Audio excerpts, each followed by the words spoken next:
J'en parle à personne et je me dis en fait je vais leur en parler, je vais pouvoir me vanter au moment où c'est fait. Je pense qu'il y a eu très peu de personnes qui osaient faire cet effort de se lever les dimanches, Ouais, bien etc. sûr, pour travailler. Et on était, je crois, des fois 3, 3, 4, 4, ouais. 5. Et même quand on était peut-être 10, il n'y avait que moi et une autre personne qui parlait. Et là, en fait, au moment où tu mets ça en place, tu comprends que tu as des mecs qui peuvent bosser.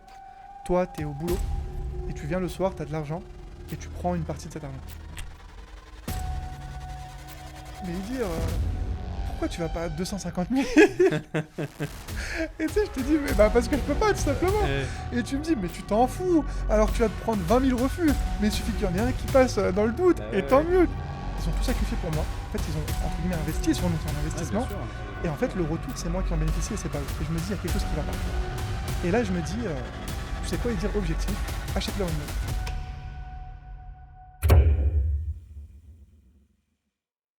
Bienvenue dans ce nouvel épisode du podcast Authentique. J'ai le plaisir aujourd'hui de retrouver et d'être en compagnie d'Idir.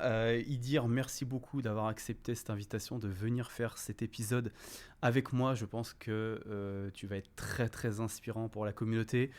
Je vais te laisser tout simplement te présenter, Idir, pour un petit peu Ok. situer le contexte, que les auditeurs te connaissent un peu, d'où tu viens, quelle éducation tu as reçue, un petit peu, voilà, qu'on puisse poser le contexte. Et vous allez voir, les amis, Idir a un très très beau parcours dans l'immobilier. C'est également un entrepreneur qui a monté ses entreprises, etc. Donc vous allez voir, c'est très inspirant.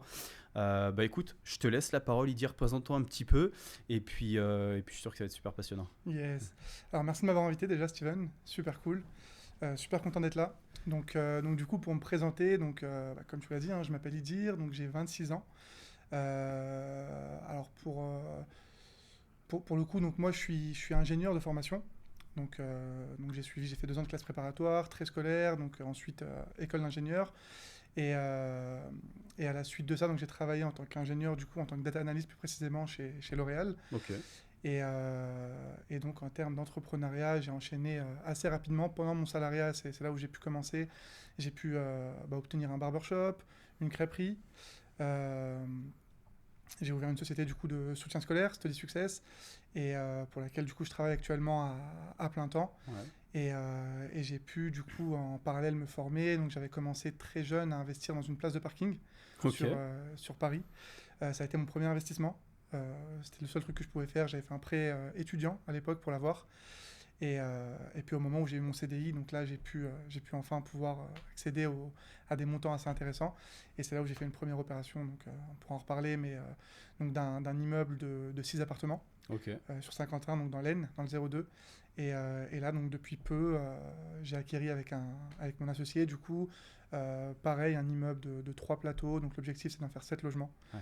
Euh, avec pas mal de box, je crois qu'on a 7 box en tout, 8 places de parking. Et, euh, et voilà, Ouais, où j'en donc suis. la machine commence à être lancée. Ouais. Super, super intéressant. Mais tu n'as pas toujours été dans l'entrepreneuriat et l'immobilier, tu le dis, tu as d'abord commencé par le salariat. Tu as fait donc 5 ans d'études, tu as fait une école d'ingé. Yes.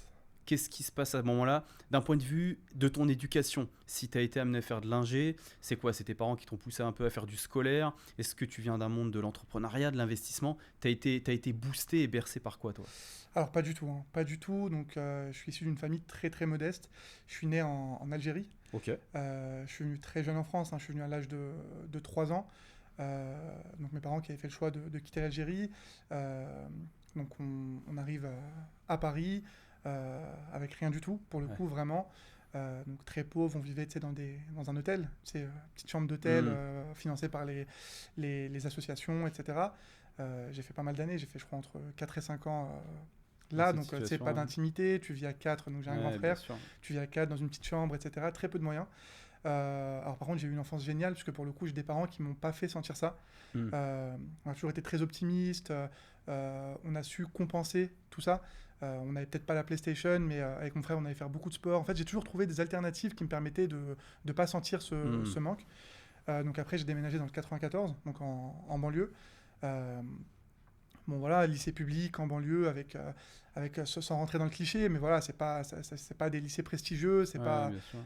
t'as plein de choses qui se passent et c'est pas forcément beaucoup de gens, je dirais, issus des milieux sociaux, donc pas beaucoup de parents ingénieurs.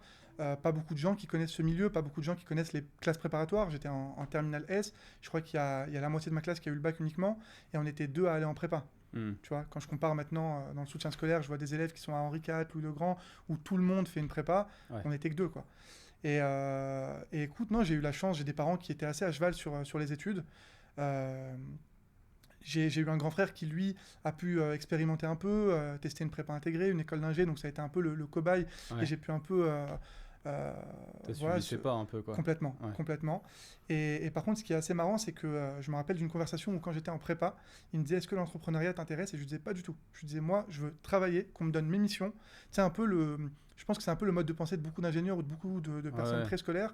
C'est, tu me dis ce que j'ai à faire, je le fais très bien. C'est ça, je le fais, je suis les petites mains qui bossent bien, mais par contre, il faut me l'idée, quoi. Complètement. Tu me donnes mon salaire, je veux gagner beaucoup d'argent, mais voilà, déjà pour moi, c'est une très belle opportunité d'être ingénieur et de pouvoir bosser. Donc le déclic, il apparaît quand je rentre en école d'ingénieur, et du coup, je donne pas mal de cours particuliers. En fait, pour la petite histoire, au moment où je commence à donner des cours particuliers, le salaire horaire moyen d'un prof particulier, on est entre 15 et 20 euros. De l'heure, tu veux dire? De l'heure, ouais, pardon. Je ne saurais pas trop t'expliquer pourquoi. J'ai eu en fait le feeling de me dire, je vais me mettre plus cher que tout le monde. Donc je m'étais mis à 30 euros de l'heure. Et je me rappelle qu'à l'époque, tout le monde se moquait de moi. Tu vois, tous mes potes, ils me disaient, mais MDR, quoi. Tout le monde fait des cours à 15-20 euros. Toi, pour qui tu te prends? Pour qui tu te prends à doubler Pourquoi? le prix, Et tu vas avoir personne, et c'est tout ce qui va t'arriver. Et moi, en fait, je sais pas, le feeling que j'ai eu, c'est vraiment qu'un feeling. Je me suis dit, je vais peut-être donner moins de cours. Mais en fait, en donnant moins de cours, j'arriverai à la même chose que quelqu'un qui est à 15-20 euros de l'heure, mais qui en donne beaucoup. Et en fait, ce qui s'est passé, c'est l'effet inverse. C'est-à-dire que quand tu es à 15-20 euros comme tout le monde, bah en fait, tu as certes beaucoup plus de parents qui sont intéressés, mais tu as aussi beaucoup plus de profs. Donc tu te fonds un peu dans la masse. Quand tu es à 30 euros de l'heure, et ben en fait, il y a peut-être moins de parents, mais en fait, le moins de parents, ça représente peut-être 1000 parents, donc ce qui est énorme. Mais on est peut-être que 2 ou 3 dans le marché. Donc en fait, au lieu d'avoir peut-être 3 élèves, bah là, d'un coup, j'ai 50 personnes qui me contactent, parce qu'on est très peu. Et là, donc, je comprends qu'il y a quelque chose. Je monte l'année suivante rapidement à 50 euros de l'heure. Donc au début, pareil, j'y vais en coup de bluff, quoi. Je me dis, je vais voir quelle est la limite pour ensuite redescendre. Pareil, ça cartonne. Et sauf que je commence à donner des cours qu'à des personnes assez aisées. Donc je rentre dans des très belles maisons sur Paris. Donc je découvre un nouveau milieu. Et en fait, j'ai rapidement cette sorte de culpabilité où je me dis... donc je commence à aussi gagner un peu d'argent, à aller dans des beaux restos avec les copains, etc. Et mes parents sont toujours en HLM, voilà, dans le 94. Et en fait, il y a ce truc-là qui me vient en tête où je me dis, ils ont tout sacrifié pour moi, parce qu'ils ont vraiment beaucoup sacrifié. C'est-à-dire que mes parents n'ont pas investi pour mettre le peu d'argent qu'ils avaient de côté et pour nous payer des études, etc. Et je me dis, mais c'est pas normal que ça soit... En fait, ils ont, entre guillemets, investi sur nous, c'est un investissement. Bien sûr, et en fait, le retour, c'est moi qui en bénéficie et c'est pas eux. Et je me dis, il y a quelque chose qui va pas, tu vois. Et là, je me dis, tu sais quoi, et dire objectif, achète-leur une maison. Donc ça devient mon objectif de me dire, je dois payer une maison à mes parents. Et là, je commence à me renseigner un peu et je me dis, attends, une maison, c'est quand même un projet d'une vie pour un ingénieur, pour quelqu'un de normal. Ça. Et je comprends assez rapidement Mais pour 95% de la population, complètement. Fais tes études, achète ta maison, puis marie-toi, fais des enfants. Complètement. Et la maison, tu l'achètes pas seul en plus. Tu l'achètes quand tu es marié, quand tu es... c'est ça. Et là, je me dis, je comprends qu'il y a un truc qui va pas. Et donc, je fais des petites recherches, je commence à lire des livres de dev perso. Et là, en fait, je comprends que il y a quelque chose dans l'entrepreneuriat. C'est-à-dire que oui, c'est plus risqué, mais par contre, c'est un des seuls domaines où tu peux vraiment, si tu te donnes les moyens, complètement péter, et là, pour le coup, casser ces barrières. Et donc, c'est comme ça que je rentre dedans. C'est comme ça que je rentre dedans et que je commence à lire plein de livres. Et donc là, t'as fini tes études quand tu commences à faire ça? Ah non, du tout. Non, t'es en première année d'école d'ingé. Ouais, t'es en première école d'ingé. Il me reste encore 3 ans à faire. Ok. Donc, tu commences à t'immerger, mais tu lances pas d'entreprise pour l'instant. Tu fais que ça, tu continues tes études. Yes. Et là, tu me dis... arrive un premier investissement qui est une place de parking. Elle arrive comment, cette place de parking? Et pourquoi une place de parking? Alors du coup, je commence à beaucoup me former. Pareil, gros coup de cœur pour la lecture. Je n'ai lu dans ma vie que des livres de dev perso. C'est-à-dire que je n'arrive pas à lire d'autres livres. Et tu sais, cette soif d'apprendre, le fait de lire quelque chose et tu te dis, waouh, je suis en train d'apprendre quelque chose. Et ouais, donc je commence à lire des livres de dev perso. Je lis un peu sur tout. Et là, l'investissement, forcément, vient dans mes recherches. Donc, immobilier, je m'y intéresse, mais je comprends rapidement que je ne peux pas pour le moment. Et je tombe sur... alors, j'ai oublié le nom de la personne, mais c'est un mec qui est spécialisé que dans ça, dans les places de parking. Et je me dis, tu sais quoi, il y a un truc à gratter. Et donc, je vais voir la banque. Je demande un prêt étudiant. La banque m'accepte. Tu demandais combien à l'époque pour cette place de parking? C'était... en fait, j'avais demandé 20 000 €, mais la place m'avait coûté 10 000 €. Ok. Donc en fait, j'avais en plus 10 000 euros de marge, quoi. De liquidité. C'est ça. Traînait, ouais. Je me suis dit. Et ce qui était bien, c'est que j'avais un différé, je crois, 3 ans après la fin de mes études. Donc j'étais Sur vraiment. une place de parking en plus, t'as réussi à avoir un différé? Sur le Pas pré-étudiant. sur le pré-étudiant. Sur le Ouais. pré-étudiant, Oui, tu leur as c'est pas ça. dit que c'est plus une place Ils de te parking. disent, tu me non. diras, ouais. Non, ils te disent, donc Ouais. pré-étudiant, donc on finance grosso modo tes études et on te laisse un peu de temps avant de pouvoir rembourser. Ouais, bien sûr. Donc j'investis dans cette place de parking donc à 10 000 euros. Pareil, je commence à sentir des choses. C'était une toute petite place, vraiment. Je la boxe à moitié, quoi, moi-même. Je prends je me fais des sortes de parpaings que je pose, juste histoire Ah ouais de boxer, d'avoir quelque chose d'un peu fermé, Plus quoi. propre, ouais. Et cette place-là qui se louait sur le marché, je crois qu'on était autour des 50 euros. J'arrive à la louer à 100 euros. Donc j'ai très peu de demandes, mais finalement j'arrive à avoir une personne qui me dit Ouais, oui. ça suffit, ouais. Et le mec reste, il est resté d'ailleurs jusqu'au bout. Et c'est ce même mec qui m'a racheté la place à la fin. Qui l'a racheté après? Et qui l'a racheté donc à 15 000 euros. Donc Ouais. j'ai pu faire. Ah, t'as fait une petite plus-value. Complètement. Exonéré. Et ouais, exactement. Exonéré complet. Donc voilà, du coup, pour comment je m'y mets. Donc là, t'étais encore étudiant quand t'as acheté cette J'étais place, encore du coup. étudiant, première année d'école d'ingé. Première petite OP. Yes. T'en sors quoi comme leçon de cette petite OP? Ah, t'as servi à quelque chose? Tu la regrettes pas? T'as mis le pied à l'étrier? Non, je la regrette sûrement pas. Ouais. C'est vraiment le pied à l'étrier. Ça m'a permis de mettre le pied à l'étrier. Qu'est-ce que j'en tire de cette place de parking? Je découvre un peu le marché, je découvre comment ça marche, qu'est-ce que c'est que d'avoir un locataire. Je découvre que, pareil, j'ai ce feeling de me dire de ne pas avoir peur de mettre des tarifs un peu plus chers que ce qui se fait sur le marché. Peut-être proposer un léger meilleur service que les autres, mais finalement, alors oui, tu galères plus à avoir quelqu'un, mais quand tu l'as, en fait, tu rentabilises tout, quoi. Ouais. Donc moi, il y a ce côté-là de oser mettre des prix un peu plus hauts que ce qui se fait sur le marché.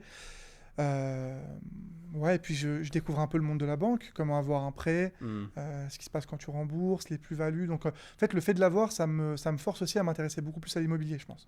Ouais, ça te fait une bonne initiation, quoi. Complètement. Ouais, Complètement. Tu prends pas trop de risques. À l'époque, avoir 100 euros tous les mois, bah, ça fait plaisir, quoi. Bah ouais. Tu as 100 euros, tu sais que tu as 100 euros, et puis en plus, tu sais que tu as quelque chose, tu as un actif, quoi, 10 000 euros. T'as un actif à toi. Ouais. Et ouais. Donc, mais c'est dingue parce que moi, il y a quand même un truc que j'ai envie de soulever avant de continuer un petit peu ton histoire. C'est ce qui me saute aux yeux, c'est ta faculté à oser là où les gens ne l'auraient jamais fait. On le voit, tu l'as fait avec le prix de la place de parking. Tu l'as fait avec tes heures de cours qui étaient 2 fois plus chères que les autres. Pourquoi toi, tu as été là-dessus? Pourquoi tu n'es pas resté dans le moule, justement? C'est quoi la petite voix qui t'a toujours dit, vas-y, teste à 30 balles, teste à 100 au lieu de 50? Parce que là, tu mets le doigt sur clairement un des fondements du marketing qui est justement, tu peux te démarcher de tes niches, c'est une vraie stratégie marketing de faire ce qu'on appelle du high ticket, du plus cher. Toi, j'imagine que tu connaissais pas déjà tous ces termes. Pourquoi tu as été tiré? Qu'est-ce qui t'a fait que, voilà, pourquoi toi, tu as eu envie de tenter toujours plus, etc. C'est quoi? T'aimes le challenge? Il y a un truc en toi. Tout le monde ne fait pas ça, tu vois ce que je veux dire? Ouais. Peut-être cette volonté d'être... j'ai toujours eu cette volonté de pas être comme tout le monde. Ouais. En fait, je pense qu'assez rapidement, j'ai senti le côté où si tu fais comme tout le monde, tu finis comme tout le monde. C'est pas mauvais d'être comme tout le monde. Et t'as les mêmes résultats que tout le monde. Et t'as les mêmes résultats que tout le monde, du coup. Et je pense pas que ce soit quelque chose de mauvais, mais j'ai toujours senti que... tu voulais plus, quoi. Ouais, malheureusement, je commençais pas au même niveau que tout le monde. J'ai pas envie de rentrer dans les clichés du mec qui vient de banlieue, etc. Mais voilà, tu vas en prépa en école d'ingé, très peu de personnes qui viennent de banlieue, très peu de maghrébins, tu vois, très peu de noirs, faut le dire. Et à un moment, tu te dis, ouais, dans tous les cas, je suis différent. Et au lieu... Alors, je pense que c'est ça aussi. Dans la vie, tu as 2 possibilités quand tu as mon profil. C'est soit tu essaies de te suradapter, donc essayer de devenir comme les autres, ou soit tu te dis, en fait, j'en fais une force. Tu sens que... tu es quelqu'un qui est apprécié et tu sens qu'en fait ta différence attire les autres et ça fait de toi quelqu'un d'unique et je pense que j'ai eu ce truc là.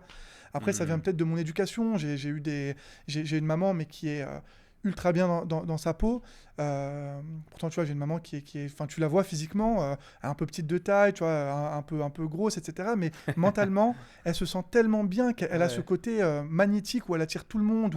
C'est une énergie complètement. Et je pense qu'elle m'a un peu inculqué ça, ce côté-là où en fait on est très bien comme on est et au lieu de t'adapter aux autres, fais en sorte que ce soit les autres qui... C'est toi qui brille à travers complètement, tout le monde, quoi. Complètement. Mais ça se ressent. Ça se ressent et de toute façon, ça s'est vu dans les actes parce que t'as pas fait ça pour rien, quoi. Complètement, ouais. Donc ouais, non, c'est super inspirant. Ça, c'est vraiment inspirant. Parce que les gens, souvent, n'osent pas sortir de la foule parce que sortir de la foule, ça veut dire prendre un coup de projecteur. Donc, comme tu dis, tes amis te moquaient, etc. Ouais. Et tu t'aperçois que c'est toujours ce qu'on dit, c'est les résultats qui font taire un peu. Ah mais faut-il oser accepter d'avoir le projecteur sur soi Ouais. et d'être aligné avec ça, d'avoir suffisamment confiance en soi pour ça aussi. Et j'imagine que la confiance en toi, elle s'est développée aussi avec le temps, Complètement. avec le succès. Elle n'est pas arrivée du jour au lendemain, quoi. Ouais. Ouais, c'est très intéressant. Donc là, tu finis tes études, tu trouves directement ton poste chez L'Oréal, ça se passe comment? C'est ça, même avant, hein, si je me permets, hein, de Ouais, vas-y, revenir vas-y. un peu en arrière. En fait, ce qui s'est passé, c'est que du coup, je rentre en deuxième année d'école d'ingé. Et en fait, en deuxième année, je fais un projet, donc une application, on crée une appli. Pareil, petit coup de cœur. Je me dis, waouh, génial, ça ressemble un peu à l'entrepreneuriat. Et à ce moment-là, je demande à tous mes potes, donc d'école d'ingé, de prépa, etc. Je demande à... Alors, il faut savoir un truc, je suis le genre de profil qui n'arrive pas à avancer seul. J'ai toujours besoin d'être accompagné d'au moins une personne. Pas trop de monde non plus, mais j'aime bien avoir une Au personne moins un pour... associé. Exactement. Peut-être pour le côté où tu sens moins que tu galères, vous êtes à deux, tu vois. Et du coup, donc, je demande autour de moi, aux personnes qui sont en école d'ingé avec moi, à mes potes, etc., si quelqu'un est motivé. Alors, tu te doutes bien, hein, tout le monde est super motivé à l'idée de faire une appli. Par contre, dès qu'il faut rater les soirées de samedi et dimanche, Ah ouais, il y a où il beaucoup faut moins de bosser le monde, soir, là. il y a beaucoup moins de monde. Et c'était vraiment tout le temps comme ça, hein. Les gars qui est chaud pour un projet, bah vas-y, on te suit. Ok, on commence à bosser ce samedi. Ouais, mais il y a soirée. Dimanche, ouais, mais demain, c'est lundi, il faut faire ça. Ah, bah, on bosse quand? On bosse quand, Finalement, ouais. on bosse pas, quoi. Tu vois qu'ils sont pas intéressés. Et en fait, donc, je finis ma deuxième année. Et j'allais en Erasmus en Suède pour ma troisième année, donc les 6 premiers mois. Donc là, je te parle de janvier 2020. Ok. Et Ouais, ça reste assez récent, parce que du ça coup, t'es reste assez encore jeune, récent, toi, dire. ouais. Et en fait, en rentrant chez moi, donc je rentre dans le Val-de-Marne, et j'ai un ami d'enfance qui s'appelle Ryan, qui lui n'a pas fait du tout d'études. C'est un mec qui a fait beaucoup, il a testé l'électricité, à la fin il a fini à travailler à la SNCF, donc pas du tout intellectuel. Je rentre et tu sais, on se pose comme ça, on papote, et à un moment, donc, je lui dis, je suis un peu frustré parce que j'ai envie de faire une appli ou un site web et personne ne veut me suivre. Et il me répond que, il me dit, je suis désolé, moi j'ai pas fait d'études, site web, appli, ça me parle pas et je saurais pas Ouais. t'aider. Par contre, le seul truc que je peux te proposer, c'est si tu as envie, on ouvre un business ensemble. Et là, ok. J'avais jamais pensé au business, Ouais. mais là, il me parle de quelque chose que je connais pas. Voilà, ok. Et là, on parle, et on se dit, why not ouvrir un barbershop, c'était un peu la mode, c'était un peu le moment où tout le monde créait des barbeurs. Nous, on y allait, tu vois, on aimait beaucoup. Et on se dit, ok, il y a plein de choses qui peuvent être améliorées. Tu peux mettre une play, service client, etc. On sent qu'il y a un truc, quoi. Et on se dit, tu sais quoi, je vais en Suède 6 mois. On a 6 mois pour faire le plus d'argent possible, parce que du coup, qui dit business, par contre, versus une appli... il faut des fonds. Ouais. Eh ouais, alors que tu vois, appli, c'était me former tout seul, apprendre. Là, c'est que des fonds, clairement. Ouais, c'est business physique, quoi. Complètement. Et là, on se dit, tu sais quoi, on a 6 mois, on fait le plus d'argent possible, et on revient, on investit.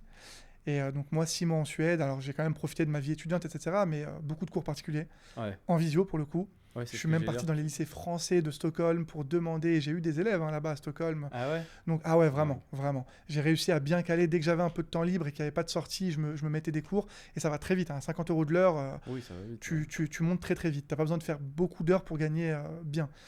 Et donc 6 mois de Suède, je fais assez d'argent, lui aussi. Et là, on revient. Et du coup, Le Bon Coin, on cherche des fonds de commerce. Des fonds de commerce. On en trouve un, pas trop loin de chez nous, dans une ville qui est sympa. Et let's go, on investit. Ouais. Et là, là, tu es étudiante en troisième année. Ouais. Alors du coup, là, je savais que j'étais pris en stage chez L'Oréal, du coup. Je savais que j'étais pris en stage chez L'Oréal, mais je commence pas encore chez eux. Et là, en fait, je découvre un monde. Je découvre le fait de ne pas connaître un domaine, qui est la coiffure. Ouais. Par contre, tu mets des employés qui, eux, sont experts, ont les diplômes. Tu es juste là, en fait, pour manager. Ouais. Et tu touches à la finance, à la com, au marketing. Ouais, c'est ça, marketing, management, à toutes les casquettes de l'entrepreneur. Complètement. Quoi. Et là, en fait, au moment où tu mets ça en place, tu comprends que tu as des mecs qui peuvent bosser. Toi, tu es au boulot. Et tu viens le soir, tu as de l'argent. Et tu prends une partie de cet argent. Ouais. Tu vois. Et là, il y a un truc qui s'est passé dans ma tête. Je me dis, waouh, il y a un hack, tu vois. Il y a un truc que je n'avais pas vu avant que je commence à comprendre, quoi. Ouais. Et tu te dis, mais en fait, si tu fais ça assez bien et que tu augmentes ça à une échelle plus grosse, en fait, tu ouvres plein de business. Et... Alors attention, c'est pas aussi simple que ça, bien évidemment. Hein, j'ai appris beaucoup de choses. Mais à ce moment-là, c'est ce que je me dis, en tout cas. Ouais. Et il a marché, ce barbeur? Le barbeur a super bien marché. Je l'ai eu 4 ans et demi. Je l'ai revendu il n'y a pas si longtemps, il y a quelques mois. Pareil, on a fait une belle plus-value. du coup, donc barbeur, je commence mon stage chez L'Oréal. Assez rapidement, en fait, juste à côté du barbeur, tu as un local qui est vide. On appelle par curiosité. On finit à devoir le louer et à faire une crêperie. Donc Euh, tu montes la crêperie ou tu mets quelqu'un qui avait une crêperie dedans? non, non, non, on ouvre tout. En fait, c'était un local vide Ah et ouais, on tu achète tout le matos, on fait achètes la tout. crêperie Ah ouais. et on met voilà, on cherche les cuisiniers, on cherche les managers, Ouais, les tu machins. montes ton business, t'as On pas monte le trouvé business quelqu'un avec un fonds de commerce, t'as complètement. monté directement ton business de Et crêperie. ça, par contre, c'est Et du pourquoi travail, hein. crêperie? Parce qu'en fait, on a fait une petite étude de marché. C'était l'un des seuls. On voulait tester la restauration. Ouais. On était assez curieux. Et en fait, on s'était dit, le seul truc qu'il n'y a pas dans cette ville, c'est une crêperie. Pareil, on était assez fan. On voyait qu'il y avait un peu une hype derrière ça. Ouais. Et on s'est dit, let's go. Let's go, why not? Et aussi, parce que le local, en fait, avait une contrainte, on ne pouvait pas faire de friture. Donc, Ok. c'est-à-dire, on était aussi assez limité. Il fallait un Ouais. business qui ne fasse pas de friture. Et la crêperie est un des seuls business dans la Ouais, restauration alimentaire, où ouais, tu n'as bien pas sûr. de friture. Et ouais, par contre, ce qui est important, et c'est là, par contre, où faut savoir ce que tu veux, parce que du coup, donc il y a eu une période où donc il y avait L'Oréal, Barber, crêperie. Crêperie, ouais. En parallèle, j'ai aussi lancé le soutien scolaire, donc Study Success. Donc Ouais. tout ça est venu en même temps, plus les recherches sur l'immobilier. Et j'ai eu une vie, honnêtement, heureusement que j'étais avec un pote à ce moment-là et que je sentais pas du coup le taf, parce que L'Oréal, tu fais du 9h, 18h Bah ouais. et tu dois être à fond. Tu finis, tu vas direct au barbeur. Donc tu bosses. À l'époque des travaux, je t'en parle même pas. On finissait tous les soirs à 2h. Enfin voilà, tu finis à Ouais. minuit, 1h, 2h. Tu dois aller au fin fond de l'Île-de-France pour aller chercher du matos, revenir, etc. Donc les travaux, c'était assez challengeant. Et puis même quand tu dois manager, tu finis ton boulot. Tu réfléchis pas, quoi. Ouais, les Ouais. gens ils sortent, ouais, ils kiffent leur vie. Toi, tu y vas. Tu vas gérer tes employés, tu dois gérer des conflits, tu dois gérer plein de choses. Et le week-end, pareil. Le week-end, tu y vas, quoi. Ouais. Alors que t'as 23, 24 ans. Alors que j'ai 23 ans, ouais, à ce moment-là. Ouais, c'est ça. Alors que j'ai 23 ans et heureusement, vraiment, pour le coup, j'ai la chance de l'avoir ouvert avec un pote, pour le coup. Là, ça m'a pas mal aidé. Où tu as le côté où vraiment, en fait, on rigole tellement en permanence que tu sens un peu moins Sur moins cette dose de travail, quoi. complètement. Ouais. Complètement. Tu y vas, tu sais que tu vas voir ton pote. D'ailleurs, c'est peut-être. Je pense qu'on a perdu beaucoup de temps à tout faire à deux. Parce qu'il y avait certaines tâches qui auraient pu être splittées, on aurait gagné beaucoup plus de temps.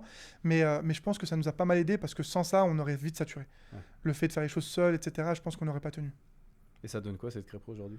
Pareil, on l'a vendue, elle Pareil, aussi. revendu. Alors, la restauration, au bout d'une année, je me suis rendu compte que. C'était pas fait pour toi? Il y a des gens qui sont faits pour ça, moi non, pour le coup. Vraiment, c'est très compliqué, c'est des stocks en permanence. Et puis aussi, à ce moment-là, je pense que c'est l'une des erreurs, une des leçons que j'ai tirées, c'est que tu ne peux pas être sur trop de choses à la fois. Ouais. Impossible. C'est ce qui m'a aussi poussé à vendre le barbeur alors que ça marchait très très bien. C'est le côté où à un moment, tu peux pas être au four à moulin, quoi. Ouais. Tu te concentres sur un business parce qu'en fait, quand tu es un peu partout, tu es juste moyen partout. Ouais, t'es nulle part, quoi. Ouais, c'est ça. Donc il y a un côté où maintenant je m'impose d'être sur max deux trucs, et encore le deuxième truc ça doit être plutôt facile à gérer, mais me mettre à fond sur un truc jusqu'à ce que ça tourne très bien. Et là, à ce moment-là, tu peux t'occuper d'autre chose. Ouais, je vois ce que tu veux dire. Ouais, pour pouvoir vraiment scaler l'activité Complètement. à fond de ce qu'elle peut donner, quoi. Sinon, c'est pas, t'es pas au max et ça crée de la frustration en permanence, parce Ouais. que t'as envie. Quand t'as le barbeur, t'as envie de faire plein de choses. La crêperie aussi. Study Success aussi. Et malheureusement, tu peux pas. Surtout à l'époque où j'étais salarié, t'as quand même un devoir d'être opérationnel au boulot. Donc, pendant Oui, non, t'as mais tout c'est un ça. créneau de la journée qui est pris, donc tu fais ça que Qui le est reste off, du temps et le etc. week-end. Ouais, non, c'est Donc tu inspirant. peux pas. Ouais. Ouais, c'est compliqué. Donc là, à ce moment-là, t'as pas encore 10 mots à part ta place de parking, Ouais. mais t'as pas encore d'immobilier, on va dire, physique, hormis cette place. Non. Tu signes un CDI chez le Real. Ouais. Tu signes à combien pour que les auditeurs puissent un petit peu Je signe à se placer 40K. Alors, je signe même à 37K brut annuel, mais il y a eu une augmentation assez rapide après. Ok. Donc, j'étais à 40K brut annuel. Ok. Ce qui représente à peu près 2400 net dans ta poche. Ok, ça marche. Donc tu commences à bosser, et à un moment, je le sais, tu te mets à l'immobilier. Qu'est-ce qui t'amène à l'immobilier? Vers quoi tu te diriges? C'est quoi cette petite transition? Parce que là, à entendre ton parcours, tu étais quelqu'un qui était clairement fait pour l'entrepreneuriat, chose que tu as continué avec Study Success. Ouais. Donc aujourd'hui, c'est ton activité aussi principale dans le soutien scolaire, que tu as professionnalisé à grande échelle. Pourquoi tu t'es pas contenté, comme tu le dis, pour ne pas être au four au moulin, de te focus sur cette entreprise, et tu t'es dit, ok, j'ai fait cette place, 100 € c'est bien, mais comme c'est là, on peut faire mieux. Pourquoi tu te lances dans l'IMO à ce moment-là? Yes. C'est super intéressant que tu en parles. Alors la place de parking, tu sais que je me souviens même plus quand est-ce que je l'ai vendue. Je pense que je l'ai vendue pour acheter le barbeur justement. Ça m'a aidé à avoir un peu donc plus tu de l'avais pas eu liquidité. longtemps, ouais. Non. Ouais. Ouais, je l'ai eu 1 année ou 2. Ouais. Et puis en fait, pour t'expliquer, de base, je m'étais intéressé à l'IMO. C'est-à-dire qu'avant d'ouvrir le barbeur, c'était vraiment l'IMO mon premier kiff. J'avais suivi d'ailleurs une formation donc autre que la tienne, qui était super bénéfique, etc. Sauf qu'en fait, à un moment, tu te dis, pour mettre en place ce que je viens de voir, je dois attendre d'avoir un CDI. Et en fait, le barbeur, ça a été un peu le côté où... alors, il faut savoir que je suis très impatient dans ma vie au quotidien. Alors, niveau business, parfois, ça peut aider. Dans d'autres domaines, en couple, etc., c'est pas toujours quelque chose... C'est plus compliqué, c'est quelque chose sur lequel je travaille. Mais ouais, je suis quelqu'un de très, très impatient.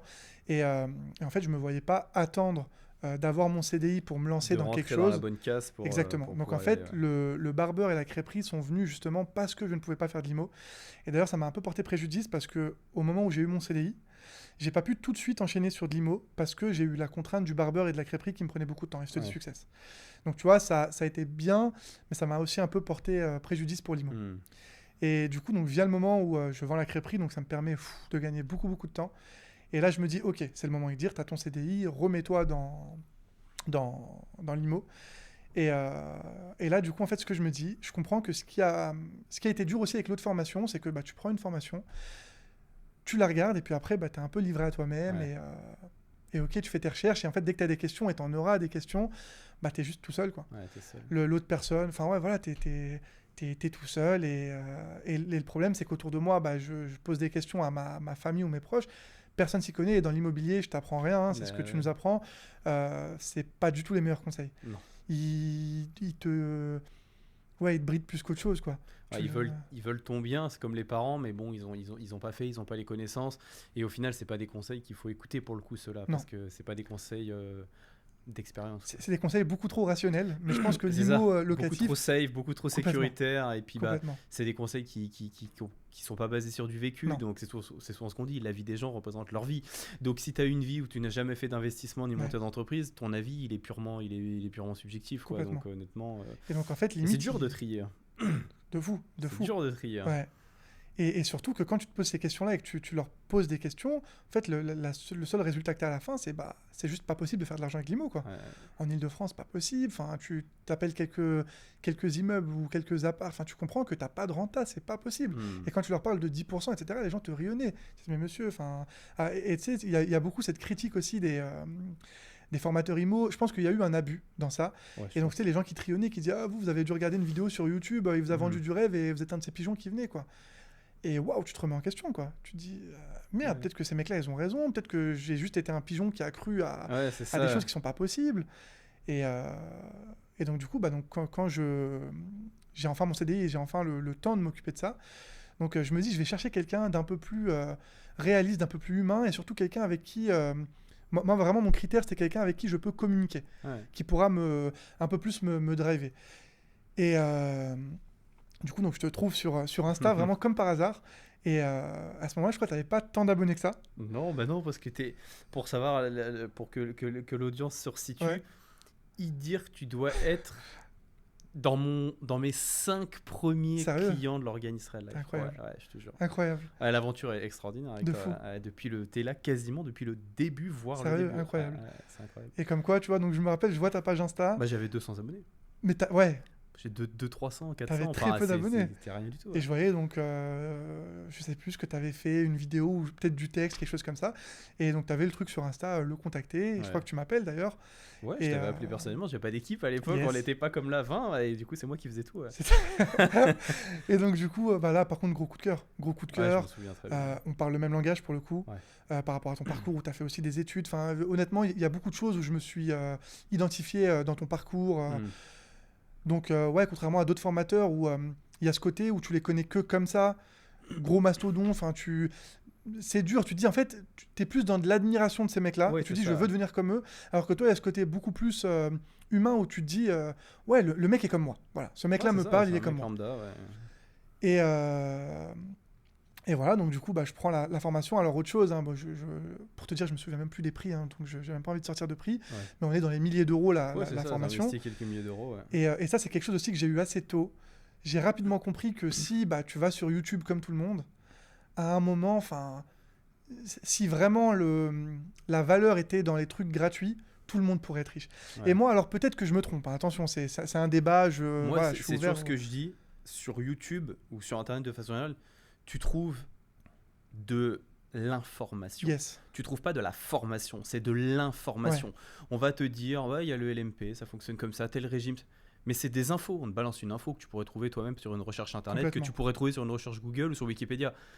Mais le plus important, quand tu prends une formation et avec un accompagnement, et c'est pour ça que moi je le fais comme ça, c'est comment tu vas implémenter toutes les infos que tu as eues. Parce que les avoirs bruts, comme ça, de décoffrage, en théorie, c'est bien, mais t'en fais quoi? Comment tu le personnalises la Complètement. situation? Comment tu passes à l'action avec? Mm. Et là, c'est une toute autre histoire. C'est hein. ça. Ouais. Et t'as ceux, moi j'en ai eu, hein, des gens qui me disent, mais pourquoi? Enfin, t'es fou, quoi. Tu payes une formation, mais va te former tout seul. Alors peut-être que ça marche, hein. Et bonne chance, et Oui. j'espère qu'ils vont. Mais je pense que tu perds aussi beaucoup plus de Tu temps. perds du temps. À un moment, t'as un mec qui a fait plein d'erreurs, qui te donne justement toutes ces. Bah, ça vaut de l'argent, quoi, tout simplement. Ouais. Et si t'es pas capable de dire, je mets de l'argent pour avoir cette formation. Ouais, enfin voilà. Et moi, tu sais, ça me va bien, hein. Quand j'entends les gens qui me disent, moi, je mettrai jamais de l'argent dans ça, tant mieux pour moi. Mm. Tant mieux pour moi, parce qu'on sera finalement une petite minorité Bah ouais, c'est ça. et tant mieux, parce que le jour où la richesse devient accessible à tout le monde, bah en fait, tu perds la valeur de ce mot richesse, quoi. Bah, bien sûr. C'est la rareté de la chose qui fait que ça a de la valeur. Exactement, Ouais, bien exactement. Et heureusement que c'est difficile, et heureusement que les gens ne comprennent pas encore ça, et Ouais. tant mieux, tu vois, sûr. d'un Tout le côté. monde ne le comprendra pas toujours, hein, je pense. hein, c'est sûr. Certains, t'en as qui passeront leur vie à pas le comprendre. Et j'ai eu du mal, moi, à l'accepter, hein, parce que, Ouais. tu sais, quand j'apprends des choses, j'ai ce côté où j'aime beaucoup transmettre aux gens que j'aime, et donc rapidement, j'en parlais aux gens, les gars, regardez, t'as une formation, que t'apprends plein de choses, voilà. Et les gens, limite, te font passer pour un fou, quoi. Ils trionnent, ils te disent, mais MDR, t'es un pigeon, tu payes Ouais, bien je sûr. ne sais combien, 2000, 3000 euros une formation, et t'arrives pas à leur faire comprendre, et après, quand tu vois les résultats que t'as et ce que eux ont, tu te dis, mais en fait, tant mieux, Mais c'est parce que c'est différé dans le temps, donc les gens se rendent pas compte. complètement. Tu vas mettre 2000 euros dans un Mac, tu ressors avec, personne va te traiter de pigeon parce que bah, t'es ressorti, t'en as Ouais. pour ton argent. Complètement. Quand t'achètes du savoir, Ouais. c'est pas palpable tout de suite. Tu vois, Complètement. c'est comme quand tu fais de l'investissement, tu fais tes travaux, au bout de 6-8 mois, des fois, t'as pas de revenus. Donc ils Ouais. disent, ah, mais t'as fait tout ça pour rien. Mais en fait, attends l'effet cumulé de la chose, attends le temps passé, et là, tu vas te rendre compte que tes 2000 euros, c'était l'investissement le plus rentable de ta vie. Complètement. Mais vu que c'est décorrélé du temps, les gens, tu sais, c'est 1 + 1 = 2. Et si je sors, je reçois tout de suite. Et c'est ce qui fait que bah, ils se retrouvent dans le mur constamment. C'est que Je pense. si tu t'investis pas sur toi-même, tu récupères jamais. Tu sais, c'est semer une graine. La graine, elle doit maturer, se développer, et t'en récoltes les fruits après. Les gens veulent récolter tout de suite. C'est Donc, ça. ils Les gens peuvent veulent pas tout de suite, différer ouais. leur plaisir. Donc forcément, derrière, Yes. t'es pas bon, quoi. Et puis je te dis, moi j'ai arrêté de. Pour le coup, je suis pas formateur, hein, donc ça c'est ton boulot, entre guillemets. Mais moi j'ai un peu laissé tomber, hein. Ouais. Honnêtement, j'ai un peu laissé tomber. Et tu sais, il y a un proverbe qui dit que. Enfin, je n'ai plus d'ailleurs le proverbe en tête, mais en gros, t'expliques à quelqu'un qui a envie de comprendre. Ouais, tu peux pas changer quelqu'un qui veut pas changer. Si le mec veut pas et qu'il Non, est pas tu prêt, pourras ça pas. ne sert à rien. T'as beau lui parler, lui expliquer, lui montrer par A plus B comment ça marche, Ouais, tu peux pas. tu peux Et pas. donc moi, ça y est, enfin, tu vois, je préfère mieux gagner ce temps et en faire autre chose qu'essayer Hmm. de faire quelque chose pour le bien de quelqu'un. Et finalement, parfois, ça se retourne même contre toi, hein. Ouais. Donc voilà. Ouais, Et non, puis ça, du ça- coup, donc formation avec toi. Donc à l'époque, je sais pas si tu le fais toujours, mais on avait en fait on était un petit groupe de 10 personnes et on avait des visios de 2 heures Ouais, qui c'est ça. débordaient d'ailleurs très souvent. Et maintenant, on a même de l'individuel, on a Ouais. vraiment tout. Ouais. Bah, comme tu l'as dit, une formation, c'est bien, mais ça amène plus de questions que tu en avais avant, des Complètement. questions plus pertinentes, Ouais. plus adaptées à la situation. Et c'est là que si tu te retrouves devant une vidéo, bah, tu perds tout sens de Non, la formation. Donc complètement. ouais, on a augmenté avec la taille des équipes, etc., augmenté le groupe pour que maintenant, ce soit personnalisé tous les jours à tout le Ouais. monde. Quoi. Parce que Je c'est pense ça que qui fait la les vidéos sont super importantes. Tu peux pas bypasser ça. C'est un socle de base. Ouais. Alors moi qui connais rien du BTP, c'est un peu le syndrome, tu sais, de l'ingénieur qui a fait des études toute sa vie mais qui Ouais, connaît bien rien sûr. au terrain, quoi. Si j'y allais, enfin, je pense que j'aurais même pas pu finalement. Ouais. J'aurais même pas pu parce qu'il y a beaucoup trop de choses. Et là, tu vois, les formations, tu découvres plein de choses, tu parles le même langage que les mecs à côté de toi. Mhm. Tu as aussi cette crédibilité qu'il faut avoir quand tu vas faire tes recherches, quand tu vas avoir Ouais, des bien biens. sûr, faut l'avoir fait. Ouais. Tu viens en tant qu'inconnu, mec qui veut juste poser de l'argent, bah, je pense qu'on ne prend pas autant au sérieux que un mec qui vient, qui parle de travaux, qui parle de division. Quel jargon Complètement. Tu sens qu'il maîtrise de ce qu'il fait, qu'il n'est pas là par Complètement. hasard et qu'il n'aurait pas de temps à perdre, sinon il serait pas là, quoi. Un mec qui te fait une proposition d'achat et tu vois qu'il est du milieu, sa proposition, tu la prends pas de la même manière qu'un mec qui débute et tu vois, il y en a un, c'est mais le mec qui connaît rien, il propose un prix random, l'autre il s'y connaît, pourquoi il me propose ce prix? Est-ce que c'est moi qui suis bien, pas bien? Ça change tout, hein. Donc il y a eu la formation qui était super intéressante, super pertinente et Tiva, moi je me rappelle de avoir vu ta formation. Donc, tu sais, tu parlais de choses très techniques, le diamètre pour l'évacuation des Ah toilettes, bah ouais, plein de choses. Bah, c'est la réalité du terrain, hein. C'est C'est que la réalité souvent, du on terrain. parle de ce qui est beau, des loyers, des si, mais avant d'avoir un loyer, il faut y être passé sur le Complètement, terrain, je veux dire, et ça complètement. c'est important, hein. Et tu fais des visites, tu ramènes des artisans. Et donc, tu sais, je me rappelle, au fond de moi, je rigolais quand on voyait les tuyaux. Je leur dis, ah, ça, c'est pas possible pour les toilettes, c'est pas du sang. Ah, et tu sais, le mec donc parle Ouais, normal parce que lui, c'est son métier au bah quotidien. oui, Et toi, t'es là en mode, putain, il sait pas que je suis tu un peux imposteur, suivre, tu ouais, vois. ouais. Il sait pas que j'ai juste vu le terme il y a 2 minutes. Et très marrant, tu vois. Mais heureusement, en fait, tu gagnes en crédibilité. Les mecs te prennent au sérieux. Bah, bien sûr. Donc, non, non, la formation, très, très bien. Et t'es obligé de passer par là avant d'y aller, je pense. En tout cas, ça te fait gagner beaucoup de temps et de l'argent, du coup, Bah aussi. ouais, putain, c'est de Et l'argent. par contre, après, bah ouais, dès que tu te confrontes, pardon, à la réalité, et ben ouais, là j'ai eu des questions. Je me rappelle de réunions les dimanches à 8h, je crois. Ouais, ouais, ouais, je 8h, m'en 10h, où rappelle. je me rappelle plus. Ouais, Et je me pareil, tu souviens. vois, c'était assez marrant de se dire que. Alors moi, pour le coup, c'était du pain béni, parce que je pense qu'il y a eu très peu de personnes qui osaient faire cet effort de se lever les dimanches, Ouais, bien etc. sûr, pour travailler. Ouais. Et on était, je crois, des fois 3, 3, 4, 4, ouais. 5. Et même quand on était peut-être 10, il y avait que moi et une autre personne qui Qui parlait, tu posait vois. les questions, ouais. Et donc, en fait, pour moi, c'était limite de l'individuel, quoi. Bah ouais. J'ai pu. Et, euh, et donc, non, c'était génial. Et je te posais toutes mes questions. Mais c'est ce qui fait la différence, hein. C'est ce Complètement. qui fait la différence, c'est de Complètement. jamais rester bloqué, quoi. Ouais. Ouais. Et ça, fallait oser aussi, hein. Je me rappelle qu'à l'époque, ça c'est un petit message que je fais passer à tout le monde. Je me rappelle que quand j'étais venu, t'as un peu ce syndrome, tu sais, quand personne parle, tu te dis, putain, je vais passer pour le mec relou qui Ouais, parle, qui raconte sa vie, ils en ont rien à faire. Et puis bon, j'espère que personne ne se sentira ciblé, ouais. mais je me rappelle de mecs aussi pendant les visios, t'as des mecs, des fois, ils te racontent des trucs, Steven, tu te dis, mais putain, il est à l'ouest, quoi. Et toi, tu Ouais. fais l'effort de bien lui Ah, t'es répondre. obligé de bien l'écouter. de bien- Et t'as des mecs qui te racontent des histoires, t'as envie de dire, mais Ouais, mec, genre, ouais, c'est pas le exactement lieu, ça, quoi. ouais. Ils te racontent, parce qu'avec ma femme, on a fait ça, parce qu'on a divorcé et tout. Ouais, Ouais, je t'en veux as bien, mais là, toujours. parle-moi, mec, Là, c'est pas le parle-moi. lieu. Ouais, Et, euh, et donc, ouais, ça, j'ai eu le courage de me dire, tu sais quoi, je m'en fous de ce que les gens pensent. ouais, bien Et sûr. vas-y, let's go, quoi. Je parle en visio et à la fin, je pourrais qu'en gagner, en fait. Tu Bah, finis c'est à la sûr, hein. fin, alors oui, immédiatement, t'es dans ta zone de confort, c'est cool. Ouais, tu te mouilles un peu, mais à la fin, t'as toutes les infos que tu veux et tu vas plus loin, quoi. Bah, bien Donc, sûr, ouais. donc ça, c'était super intéressant. Et puis le vrai truc où je pense le vrai game changer, c'est, je sais pas si tu te souviens, donc j'avais fait mes simulations à l'époque en fonction de mon salaire, combien je Ouais, pouvais oui, emprunter. oui. C'était le moment où les taux commençaient à monter en plus, donc très dur d'obtenir des prêts. Et je pouvais emprunter maximum 190 000 euros, je crois. Ouais, Et, je me euh, souviens très bien. J'aime cette anecdote parce que je la connais. et, donc, et donc, du coup, je viens avec mes petits biens à max 200 000. Tu vois, je me fais une petite folie, 200 Ouais. 000. Et je me rappelle que je te les présente et on pouvait faire max, aller 2, 3 appartes et encore, tu vois. D'ailleurs, je sais même pas pourquoi. Et tu me dis, mais Idir, pourquoi tu vas pas à 250 000? Et tu sais, je te dis, mais bah parce que je peux pas, tout simplement. Ouais. Et tu me dis, mais tu t'en fous. Alors tu vas te prendre 20 000 refus. Mais il suffit qu'il y en ait un qui passe dans le doute. Bah Et ouais, tant ouais. mieux, tu vois, tu déchires tout. Et honnêtement, tu sais quoi? Je sais même pas pourquoi je t'ai écouté parce que le truc en soi fait. Enfin, t'es un minimum rationnel. Ouais, c'est ça. Ouais. Tu Tu te te dis, dis, mais mais attends, qu'est-ce non, qu'il me raconte ce mec? Tu vois, il est genre. trop euphorique, ça marche pas comme Tu ça. vois, Tu sais. ça marche pas comme ça, quoi. Et en plus, donc moi, je voulais faire vu qu'il y avait de la division, je voulais faire du locatif, parce que Ouais. c'est pas ma ville. Donc j'habite sur Paris, j'investis sur C'était Saint-Quentin, sur dans l'Aisne, c'est Saint-Quentin, à ouais, ouais. 2h30 de Paris. Donc tu peux même pas dire. Enfin, je devais leur dire que c'était du locatif, j'avais pas de RP, je suis encore chez mes parents là Ouais, bien actuellement. sûr. Donc, et on disait qu'à l'époque, les banques ne prêtaient pas si tu n'avais pas déjà ta RP. Pour du Mhm. locatif en premier, c'était impossible. Et le mec, il me dit, mais fais 250 000, il n'y a rien qui va, tu vois. Et je sais pas pourquoi. Écoute, je te fais confiance. Moi, il y a qu'un truc qui résonne dans ma tête, c'est tu vas peut-être te foirer plein de fois. Tu vois, en fait, ça me fait penser aux cours particuliers, à la Ouais. place de parking à 100 euros. Ouais, je vais avoir plein de mecs qui vont pas vouloir, mais il suffit finalement qu'il y ait un mec qui dise oui et c'est réglé, tu Bah vois. ouais. Et Ah, donc au final, quand tu dis je sais pas pourquoi je l'ai écouté, mais est-ce que justement c'est pas ce vécu qui fait inconsciemment, peut-être. qu'inconsciemment c'est pour ça que t'as Peut-être. foncé, ouais. Ouais, ouais, ouais. Mais c'est vrai que tu sais qu'à un moment, je me suis même remis. Bah, du coup, la suite, tu la connais. Hein, je me suis pris je ne sais combien de refus. Bah, Euh, t'es pas à 28? alors, si, j'étais une trentaine, Une trentaine. 28. Et du perso, j'ai dû m'en prendre ouais, plus d'une dizaine. Ouais. J'ai enchaîné comme ça les banques, une par une, refus sur refus. Et le pire, c'est que. Donc, bon, tu l'apprends dans ta formation, mais tu nous apprends comment faire un beau business plan, Mhm. un peu impressionner la banque. Donc, à chaque fois, j'ai impressionné les conseillers. C'était en mode waouh! Mec, il arrive, il ouvre son ordi. D'ailleurs, c'était pas naturel au début et je me suis forcé à le faire. Ouais. Et dès que tu prends l'habitude, c'est génial. Tu prends goût à ça. Et tout le monde était en mode waouh, le projet est génial, les chiffres parlent d'eux-mêmes, c'est cool. Mais à la fin, refus. Ouais. La situation ne le permet pas. Vous n'avez pas de RP. C'est beaucoup plus que vos 33%. Donc, rien qui allait, quoi. Mhm. Et à un moment, je me rappelle m'être posé la question de me dire, mais pourquoi je l'ai écouté à partir sur 250 000, quoi. Ouais. Et je te dis pas, donc les courtiers, c'est là où ça a été... donc j'en ai fait appel à plein, et beaucoup n'ont pas voulu me suivre, hein, tout simplement. Ouais. Écoutez, monsieur, c'est pas réaliste, quoi. Arrêtez arrêtez ce projet.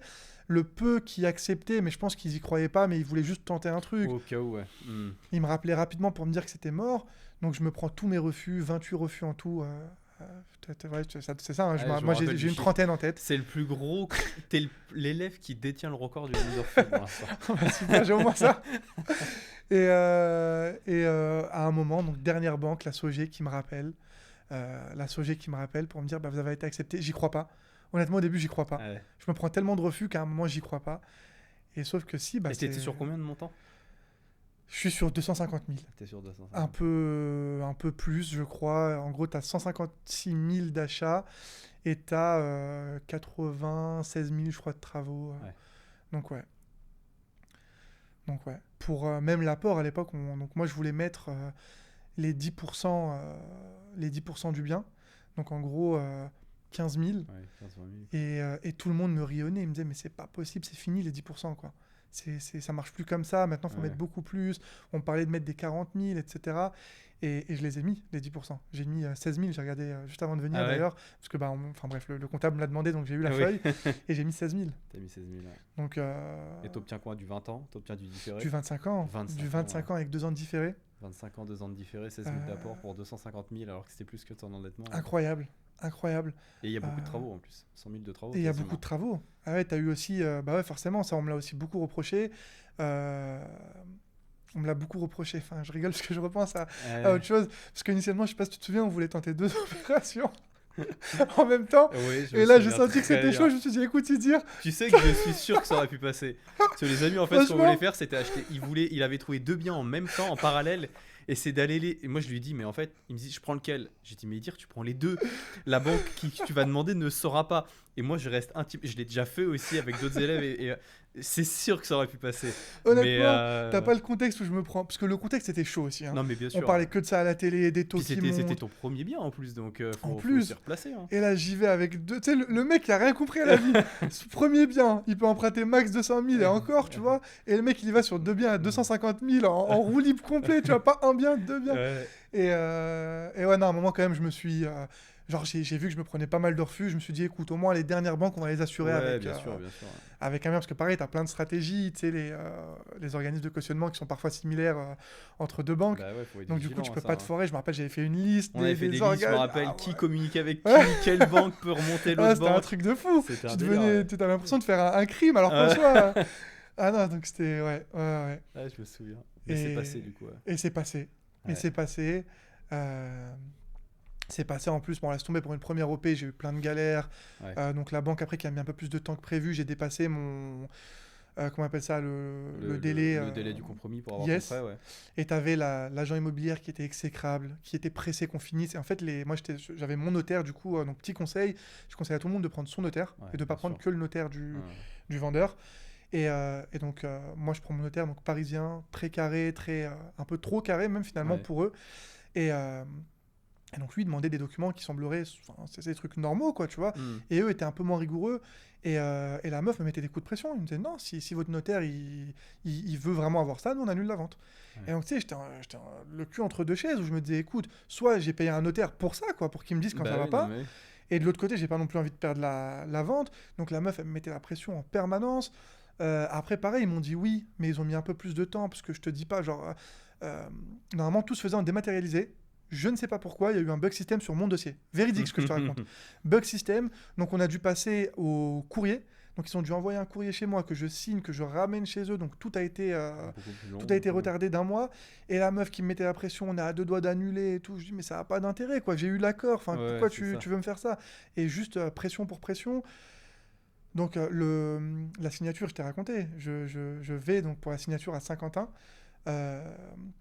Je demande à aller 1 heure ou 2 heures avant, à voir l'agent immobilier pour faire une contre-visite. Ouais, fais ça, faire le tour du bien. Ouais. Donc on avait rendez-vous à 16h, je crois qu'on signait à 18h. Et il y avait donc mon notaire de Paris qui était dispo que de 18 à 18h30, enfin c'était très serré, quoi, en visio.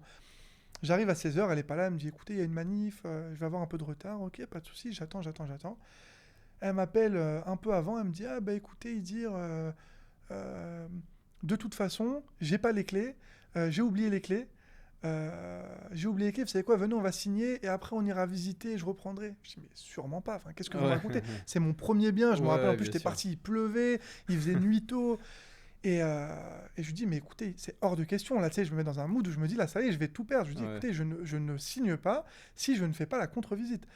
La meuf arrive, elle me ramène quand même un serrurier qui me casse la serrure devant moi et qui m'ouvre la porte, tu vois. Ouais. À ce moment-là, tu sais, en plus, moi, je suis au téléphone avec mon notaire, il me dit, écoutez, il dit, là, ça fait flipper un peu. Ouais, Tu c'est sais, en chaud, ouais. plus, nous, à Paris, avec toutes les histoires de squat, Ah ouais, etc., bien sûr. je suis pas. Enfin, tu sais, à ce moment-là, il y a de quoi être parano, quoi. Tu te dis, Ouais. waouh, elle vient t'ouvrir un truc, il te dit, mais vérifie s'il n'y a pas un carton ou un truc. T'as un serrurier qui vient le jour J, qui te casse la serrure et qui te dit, bah allez-y, rentrez. Mais enfin, c'est de l'effraction, là, tu Ouais, vois. c'est de l'effraction, Je ouais. comprends pas ce qui se Tu le passe, vends quoi. et t'as pas les clés, quoi. Et là, je sais pas trop ce qui se passe. Enfin, à un moment, franchement, tu sais, j'étais dépité et je me dis, écoute.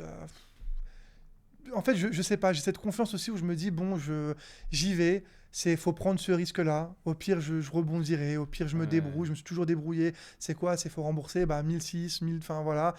J'aspire à beaucoup plus que ça, j'aspire à gagner plus. Bah, si ça Ouais. retardera de 10 ans enfin, Ta réussite, c'est ça, ma ton réussite, bah explosion, tant ouais. pis, tu vois, c'est le but Ouais. du jeu. Tu prends des risques, tu peux gagner beaucoup, mais tu peux aussi Tu peux perdre, aussi tu vois, c'est le perdre, but ouais, du c'est jeu. ça. Alors que si tu prends pas de risques, bah, Il va rien tu perds t'arriver. pas beaucoup, hein, Ça, mais c'est tu gagnes sûr et pas beaucoup certain. non Ouais, plus, hein. voilà, c'est ça. Donc bref, bon, Dieu merci, je signe, tout se passe bien et j'enchaîne les travaux. Ça se Et rénove, les appartements sortent. ouais, les appartements sortent. Pareil, je mets au-dessus du... Enfin, quelques mois avant... Bon après, j'ai pas été le meilleur élève parce que j'ai pas bien fait mon étude de marché sur les loyers, etc. J'ai un peu cru à ce que j'ai fait croire à la banque aussi. Tu sais, Ouais. il y a un moment où tu fais croire des choses à la banque et t'y crois que c'est les bons trucs.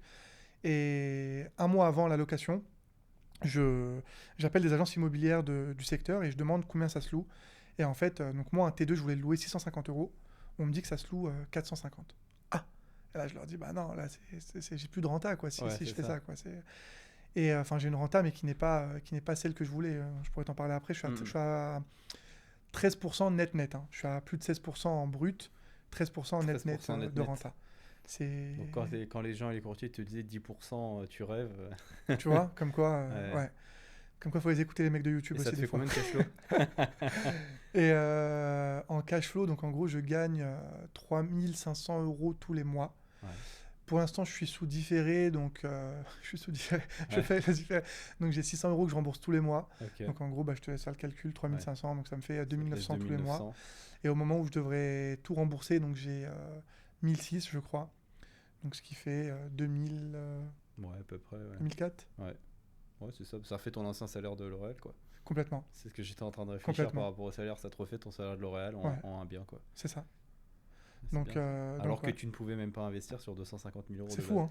C'est fou. Enfin, Ah que ouais, tu non, pensais c'est... que tu ne pouvais pas. Ouais. Ouais, c'est Et dingue. comme quoi, ouais. Après, bah, enfin, je pense pas l'avoir pas mérité dans le sens où voilà, j'ai eu aussi le courage de me prendre Bah, je ne sais évidemment. combien de refus. Je pense que c'est ça un peu ce que les gens ne savent pas, c'est que c'est ça le secret un peu de l'immobilier rentable. C'est Mhm. pas juste tu viens, tu prends un truc au prix du marché. Non, non, Non. c'est comme tout, hein. Tu le C'est comme crées tout. par tes tripes, en fait, la renta. Dans tous les cas, tu sais, moi, je pars du principe qu'un truc qui est trop simple à avoir, si ça génère de l'argent au début, à un moment, ça en générera plus. Parce que Ouais. le marché se remet rapidement à l'équilibre, c'est que ça ne devient plus rare. Et Mhm. donc, tu as ce côté où si tu veux gagner de l'argent, pars du principe que ça ne peut pas être simple. C'est vrai. Tu dois avoir un truc. Donc, ceux qui réussissent dans l'immobilier, c'est des mecs qui ont compris quelque chose, certes, mais qui galèrent à l'avoir. Même toi, aujourd'hui, Ouais, tu as bien tous les sûr, secrets. toujours, Tu hein. galères encore tous les jours à C'est l'avoir, tout tu le vois. temps dur, hein. C'est tout le C'est temps pas dur. juste un secret, tiens, tu mets Ça, c'est peut-être aussi une croyance. Tu as des gens qui pensent que je mets de l'argent, j'ai le truc. Je paye la formation, Ouais. et en ayant payé la formation de Steven, c'est Ah, bon. ça y est, c'est gagné, ouais, c'est gagné, Pas du j'aurai tout. tout. Mais non. Non, non, la formation, elle t'apprend comment galérer, quoi. C'est plutôt Ah, mais ça. c'est ça, comment galérer, ne pas lâcher et la C'est technique. ça. Mais c'est toujours ce que j'aime mes élèves. Moi, je peux tout faire pour vous, mais je peux pas signer, je peux pas rénover, je peux pas acheter, je peux pas prendre les risques. Et puis c'est toi qui vas les affronter, les refus. Donc Et en ouais. fait, mais c'est pour ça que, et on l'entend bien dans ce podcast, c'est que tu as une force mentale qui est quand même assez énorme. Tu t'en rends peut-être pas compte, mais c'est clairement ce qui est game changer chez toi, parce qu'on se rend compte que à élève équivalent, T'en as qui vont faire comme toi, qui vont soulever des montagnes, parce qu'après, on va passer rapidement dessus, mais il y a le deuxième immeuble qui arrive, etc. Et t'en as qui sont coincés à un appartement pendant 10 ans, tu vois, alors que factuellement, le niveau de connaissance est le même. Donc c'est là que tu vois que la force mentale est quand même très importante. Et pour le coup, par rapport à ça, tu le savais, je crois, c'est d'ailleurs toi qui m'avais un peu motivé à faire ça. Genre, quand j'étais dans l'opération, j'en avais parlé à personne. Ni la famille, ni les amis, personne. Je me rappelle à l'époque, j'avais ma petite Smart et je tapais D'ailleurs, les gens étaient choqués. Je ne savais pas que c'est pas bien de rouler à 130 km/h en Smart. Et je faisais les Paris-Saint-Quentin tous les week-ends. Donc, tu sais, au moment des visites, je me planifiais pile poil de quoi j'arrivais à 10h là-bas. De 10h à 18h, je planifiais une demi-heure par rendez-vous. Et j'avais pile poil assez de rendez-vous pour tenir toute la journée. Donc, je me faisais un aller-retour, mais je le rentabilisais à fond. Et d'ailleurs, ça aussi, c'est un truc qui prend du temps, d'aller faire les visites. Surtout quand t'es à 2h30 chez toi. Complètement. Ça fait 5 heures de route dans la journée, c'est beaucoup. Ouais. Je me rappelle que je mentais à mes parents. Tu vas où? Ouais, je vais voir un pote. Enfin, tu vois, et pareil, mes potes, quand ils me disaient t'es où, je leur disais pas. Donc, mais t'as ce côté où, en fait, ça, je le conseille à tout le monde d'ailleurs. Il y a un côté où, quand tu racontes ton projet à quelqu'un, alors déjà, soit il te fait flipper et il te dit que c'est. Enfin, il t'affiche les risques et dans ce cas-là, tu paniques et t'es un peu moins convaincu. Soit tu as l'autre côté où la personne va te dire waouh, mais c'est génial ce que tu fais, etc. Et tu as l'impression d'avoir réalisé un bout du truc alors que tu n'as encore rien fait. Donc en fait, moi, je l'ai toujours fait dans tous mes business et dans l'immobilier. J'en parle à personne. Et je me dis, en fait, je vais leur en parler, je vais pouvoir me vanter au moment où c'est fait. Là, c'est fait. Ouais, tu peux en parler. Ouais, tu peux prendre le mérite de waouh, c'est cool, etc. Et à ce moment-là, même si les gens te font flipper, c'est fait, c'est fait. Saint-Quentin, quand je l'ai signé et que j'en ai parlé à mes proches, ils me disaient, mais qu'est-ce que tu as fait? Qu'est-ce que tu as fait? Tu es parti à je ne sais quoi, dans un coin paumé. 250 000 euros, tu t'es endetté, mais qu'est-ce que tu as fait? Et c'est au moment uniquement où j'ai tout loué que là, les gens, ah, mais tu peux m'apprendre comment on fait? Ouais, c'est ça. Mais c'est quoi, je le prends même pas mal. Je pense que l'être humain est comme ça et ouais. Et du coup, donc première opération, tout est loué, ça fonctionne, 13% de renta. Tu te dis quoi? J'enchaîne un deuxième immeuble? Pourquoi pas? Pourquoi pas? Et pareil, d'ailleurs, donc oui, j'enchaîne sur un... Donc, en sachant que, je te coupe, mais tu quittes ton travail chez L'Oréal. C'est ça. Entre-temps, je quitte mon travail chez L'Oréal. Je fais mon premier bien. Je fais encore 1 ou 2 mois chez eux, je crois. Je comprends que ça y est, je suis plus fait pour le salariat. Donc, je me mets à 100% sur Study Success qui commence en plus à ce moment-là à prendre un peu. Sur ta boîte de soutien scolaire. Ouais. Exactement. Okay. Qui tourne combien en termes de chiffres, que les gens puissent se rendre compte? Qui, pardon? En termes de chiffres, ça donne quoi Study Success à ce moment-là? Sur le dernier, en termes de chiffres, première année, on fait 80K de CA. Ok, ça marche. Ouais. Et on fait, l'année dernière, on fait 350K de CA. Ok, super. Que les auditeurs puissent se positionner un petit peu sur ce que génère ton entreprise. Ok. Et donc, du coup, oui, donc chômage. Chômage. Et là, à ce moment-là, donc, je veux réemprunter un bien. Et tout le monde me dit, chômage, c'est juste pas possible, mec. Ouais, chômage, t'es une boîte qui a que 2 bilans. C'est ça, 2 bilans, un endettement. Parce qu'on parle de 80 000 euros de CA, les amis, pas de bénéfice. De CA. Donc on parle de chiffre d'affaires. Donc le bénéfice est certainement beaucoup moindre que 2 ans de bilan, un endettement du coup à hauteur déjà de 250 000, plus la case non CDI. C'est ça. Et ça, c'est vraiment le truc bloquant, quoi. À un moment, tu ne peux pas prêter à quelqu'un qui n'a pas de salaire. La banque, c'est juste revenu, pas possible, quoi. Et comme toujours, hein, j'ai mon petit call à passer, j'ai mon joker, qui est Steven. Je me rappelle, tu m'appelles. Donc Steven, qu'est-ce que t'en penses? Bah écoute, dire cette fois-ci, c'est chaud. Ouais, c'est chaud. C'est très très chaud ce que tu veux faire, mais je le tenterai quand même, tu vois. Ouais. Je le tente, les petits tips, voilà, fais ça, fais des bons plans. À l'époque, on voulait faire 9 logements. Tu me donnes des petits conseils, et on le tente. On le tente avec mon associé pour le coup. Ouais, du coup, tu t'associes pour avoir un peu plus de force cette fois. Et ce qu'il faut savoir, c'est qu'en fait, on va voir des banques en leur disant... Alors, on a une société qui commence à monter. Oui, parce que pour la petite histoire, les auditeurs ne savent pas, mais ton associé en IMO est également ton associé chez Study Success. C'était mon associé chez Study Success qui a voulu, du coup, on a voulu faire ça ensemble. Ouais, et pour donc t'expliquer pourquoi... On se retrouve avec 2 gars qui ont en fait... Personne n'a de CDI et tout le monde est dans la boîte qui a 2 bilans. Quoi. Complètement. Okay. Et complètement. Et en fait, on s'associe ensemble parce que tout seul, là, pour le coup, c'est vraiment pas possible. En fait, le seul coup de poker qu'on tente, et je crois que c'est toi d'ailleurs qui nous le conseille, c'est d'aller voir les banques et de leur dire, écoutez, on a une société qui est en train de monter. Faites-nous confiance, vraiment d'humain à humain, quoi. Faites-nous confiance et en particulier, vous nous suivez, enfin, du coup, en SCI, mais qui est l'équivalent du particulier quand c'est la première fois. Sûr, Vous nous suivez sur une opération et nous, en pro, on vous donne notre société et derrière, on vous met bien, on prend plein de produits, etc. C'est le coup de bluff. Ouais, bien sûr, plein de gens nous disent non merci les gars, vous êtes sympas, mais c'est juste pas possible, qu'on peut pas faire. Enfin, physiquement dans les systèmes, c'est pas possible, quoi. On met 2 mecs au chômage, c'est mort, quoi. Ouais, c'est jamais possible. Ce que j'ai pas dit, c'est qu'on veut emprunter à ce moment-là, pareil. Combien le montant? Attends, 450 000 euros. 400, ouais, c'est Ouais. bien ce qui me semblait. Ouais. 500 000 euros. Et Donc je te dis n'importe quoi, en plus, c'est 400. C'est ça, on est plus proche des 500 000 on que est des. sur un demi-million d'euros à ce On est sur un moment-là. demi-million Dans d'euros. cette situation qu'on C'est vient de ça. décrire. Ouais. Donc, au chômage tous les deux. Et d'ailleurs, c'est vraiment ça, je crois que c'est 490 000 euros. Et on est en quelle année? Là, récemment, ça On s'est est en fait 2023, c'est ça? en 2023. Donc on parle plus des belles années En de 2020. 2018-2019 où c'était facile. Non, on est même en 2024. Ouais, On est en début 2024, ouais, c'était ça. Ouais. Donc deux gars au chômage, le petit gars au chômage. Parce que souvent les gens c'est ouais mais en 2018-2019 quand moi j'ai commencé au chômage c'était possible mais plus maintenant. Non, Là on est en 2024. complètement. Et on veut mettre du coup pareil 10% Ouais. à deux. Donc pareil, plein de refus. Plein de refus. Plein de refus. Et tu sais quoi? Ce qui est marrant, c'est qu'on fait un moment, on se prend tellement de refus, on fait Paris, on fait Saint-Quentin, on fait partout, on tente tout. Les gens, pareil, nous adorent. Hein. Ah, on est les chouchous des conseillers, mais par Ouais, contre, bien après, sûr. c'est désolé, on peut pas, quoi. Ouais. Mais venez quand même chez nous, hein, on vous Ouais. adore, vous êtes sympa.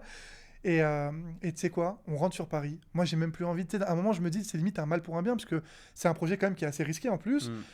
Je me dis, tu sais quoi, peut-être que c'est un signe, faut pas que je le fasse. On parle d'un demi-million, on parle d'une grosse mensualité Ouais, à bien rembourser. Si ça passe pas, c'est un peu chaud, tu vois. Et je me dis, c'est peut-être un signe, tranquille, tu vois. Et on retente une banque juste pour le fun. Vraiment, cette banque-là nous dit oui. Donc, comme quoi, tu vois, des fois, tu lâches pas, ça se joue à Ouais, une bien banque près, sûr. quoi. Bah ouais. Vraiment, et on se prend, je crois, on te l'avait dit, pareil avec Lucas, 20 refus, je crois. Ouais, je crois que c'est On se quelque prend chose comme ça, une 18, vingtaine 19 de refus. Ouais, Tu vois. Donc, Crédit Mutuel, pour le coup, ouais Crédit Mutuel. que je remercie, donc, qui nous suivent. Hein.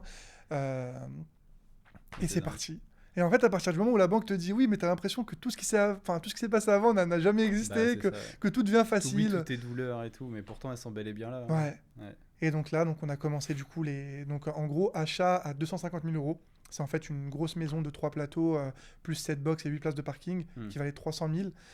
Bon, je rentre pas dans le détail, mais on nous a baissé de 50 000 euros parce que le mec nous a laissé qu'un mois de compromis de vente. Ah oui, ok. En fait, Ok, le ouais. propriétaire s'était déjà pris 2 refus après 3 mois de compromis de vente, donc Ah il avait oui. déjà perdu 6 mois. Il était échaudé un peu. On lui a dit, écoute, on a tenté le coup de bluff, on lui a dit, écoute, nous, c'est sûr qu'on nous dit oui. Alors que rien du tout. Alors que pas du Écoute, tout. c'est sûr. Et du coup, le mec a dit, ok, je veux bien vous suivre, je vous baisse de 50 000 euros. Enfin, on lui a dit plutôt, on te fait le truc rapidement, mais tu nous baisses de 50 000 euros. Mm. Au moins ta maison à part, et tout le monde est content. Il a dit, ok, mais je vous laisse qu'un mois pour avoir votre prêt. Donc là, on était comme ça, je peux te dire que Ouais, rapidement, bien on sûr. a fait des...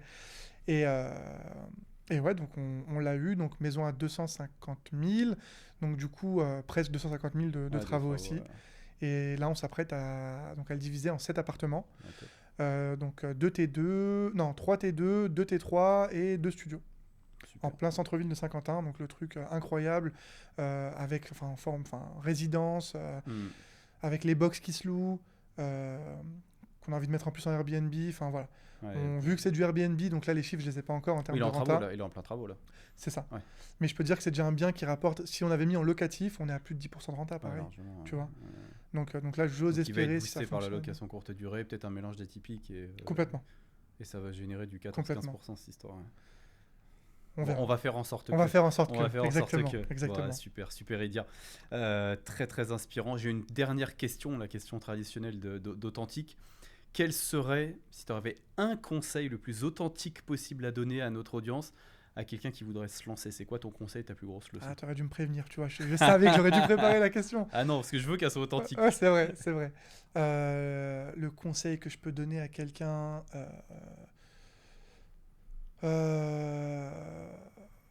c'est déjà de se lancer. Je pense que le mouvement est plus important que la théorie. Ça, c'est un truc auquel j'y crois vraiment. Tu vois, se former, etc., c'est bien, mais à un moment, faut se lancer. Et surtout, faut pas forcément écouter les autres. Je pense que les personnes qui ont réussi à faire de belles choses, les gens qu'on voit comme des gens incroyables et uniques, c'est des gens qui à un moment ont osé faire quelque chose que les autres ne faisaient pas. Donc quand vous voyez quelque chose et vous vous dites les autres ne le font pas, c'est peut-être que vous tenez quelque chose. Alors c'est pas sûr, hein, faut leur dire aussi, hein, peut-être que ça peut être un gros flop, tu vois. Mais en tout cas, il y a que quand vous avez quelque chose que les autres n'ont pas fait que vous pouvez peut-être réussir mieux que tout le monde. Donc à un moment, faut aller vers quelque chose que les gens n'ont pas tenté, quelque chose qui n'est pas facile, que 95% des gens pensent que c'est pas possible, faut peut-être y aller. Ok, super. Merci beaucoup, Idir, Merci pour à ton toi, Steven. intervention. Je pense que là, tu vas avoir inspiré beaucoup de personnes qui sont peut-être démoralisées. Je pense que là, il y a beaucoup de personnes qui vont écouter dans leur voiture et tu vas leur redonner la niaque là. C'est ce que j'espère. Donc, merci à toi pour ce joli épisode. N'hésitez pas à partager, à liker au maximum, les amis, cet épisode. Je pense que ça va aider beaucoup de personnes. Et je vous dis à un prochain épisode de chez Authentique. Ciao, ciao.